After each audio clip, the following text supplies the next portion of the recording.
Hello everyone, இன்றைக்கி புதினா கொத்தமல்லி போட்டு சட்னி செய்யலாம். க்ரீன் சட்னி. இது நீங்கள் சாண்ட்விச்சோட, இட்லி, தோசை, சப்பாத்தி, ஸ்டஃப்டு பராட்டாஸ் ஓட சாப்பிட்லாம். இது ரொம்ப குயிக் அண்ட் ஈஸியான ரெசிபி. ஒரு வாட்டி செஞ்சிட்டிங்கன்னா ஏர்டைட் கண்டெய்னரில் போட்டு ஃப்ரிட்ஜில் வச்சிடுங்க. அது 15 to 20 days வரைக்கும் நல்லாயிருக்கும். நீங்கள் ஒர்க்கிங் உமனாக இருக்கிறீங்க, இல்லை வெளியே போயிட்டு டயர்டாக வரீங்கன்னா இந்த சட்னி ரெடியாக இருந்துச்சுன்னா நீங்கள் தோசை, சீலா அந்த மாதிரி ஊற்றி சாப்பிட்லாம். அடை ஓட சாப்பிட்லாம். கண்டிப்பாக ட்ரை பண்ணுங்கள். கொத்தமல்லி க்ளீன் பண்ணி வாஷ் பண்ணி ஒரு மிக்ஸி ஜாரில் போடுங்க.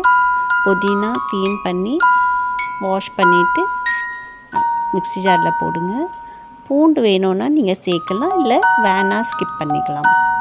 பச்சை மிளகாய் ஒரு 4 to 5 பச்சை மிளகாய் போடுங்க. இது கொஞ்சம் காரமாக இருந்தால் எம்மியாக இருக்கும்.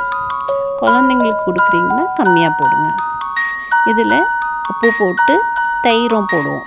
தயிர் போட்டால் இது சட்னி கலர் சீக்கிரமாக மாறாது, க்ரீனாகவே இருக்கும். ஸோ கண்டிப்பாக ட்ரை பண்ணி பாருங்கள். மிக்ஸி ஜாரில் போட்டு அரைச்சிடுங்க. அரைச்சிட்டு ஒரு ஏர்டைட் கண்டெய்னர் பாக்ஸில் வச்சிடல. உங்கள்கிட்ட கிளாஸ் பாட்டில் இருக்குன்னா கூட அதில் வச்சுக்கலாம்.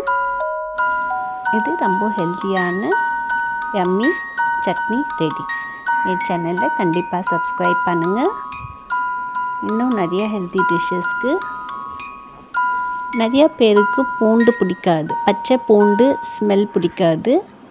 ஸோ நீங்கள் வேணும்னா பூண்டு ஸ்கிப் பண்ணிக்கலாம்.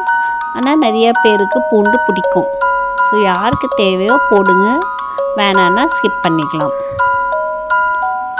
இதில் பூண்டு போட்டிங்கன்னா கண்டிப்பாக பூண்டு ஸ்மெல் வரும். ஸோ உங்களுக்கு பூண்டு ஸ்மெல் பிடிக்கும், பூண்டு சாப்பிடுவீங்கன்னா போடுங்க. கேஸ்ட்ரிக்கு ஹெல்ப்ஃபுல்லாக இருக்கும். இந்த சட்னி நீங்கள் சாண்ட்விச்சோட, வெஜிடேபிள் சாண்ட்விச், சீஸ் சாண்ட்விச், எந்த சாண்ட்விச் செஞ்சாலும் நீங்கள் இது அப்ளை பண்ணி சாப்பிட்லாம். இல்லை வெறும் ப்ரெட்டோட கூட இந்த சட்னி சாப்பிட்லாம். கண்டிப்பாக ட்ரை பண்ணி பாருங்கள். எப்படி இருந்தது கமெண்ட் பண்ணி சொல்லுங்கள். கண்டிப்பாக என் சேனலை சப்ஸ்கிரைப் பண்ணுங்கள்.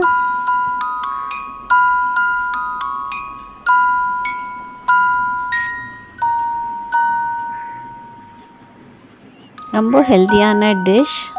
கொத்தமல்லி, புதினா, பச்சை மிளகாய், தயிர், உப்பு, ரொம்ப கம்மி திங்ஸோடு நல்லா யம்மியான சட்னி ரெடி ஆகிடும். நீங்கள் இந்த சட்னி பானிபூரி செஞ்சு சாப்பிட்லாம், இல்லை சீஸ் பூரி, தஹி பூரி, சேவ் பூரி, மசாலா பூரியில் கூட போட்டு சாப்பிட்லாம். கண்டிப்பாக ட்ரை பண்ணி பாருங்கள். என் சேனலை சப்ஸ்கிரைப் பண்ணுங்கள், கமெண்ட் பண்ணுங்கள். Take care. தேங்க்யூ.